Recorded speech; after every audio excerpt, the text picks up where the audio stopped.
Қайырлы күн, құрметті еске алу күніне жиналған қауым. Бүгін біз ерекше өскелең ұрпақ үшін өнегесі бар іс-шараның куәсі болып отырмыз.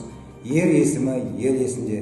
Сонау бұдан 30 жылдай бұрын кеңес әскер құрамында әскери борышымызды өтеуде бірге болған бауырларымыз Серіктің, Мұраттың, Әмірдің жауынгерлік досы боламын.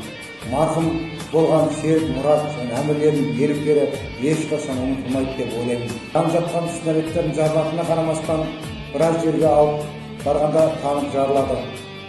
Біздің бауырлар Серік, Мұрат, Әмір және басқа да жауынгерлер осылай өмірлерін отан үшін қиып ерлік көрсеткен болатын.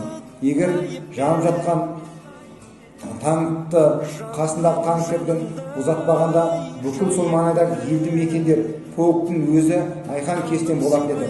Біз бұл суық оқиғаны сол күні Бремия хабарынан естіп түңілдік және қайғырдық. Істеген әрекеттерін ерлік екенін өз ауыздарынан естіп қайтқанына ерлік деп бағалаймын.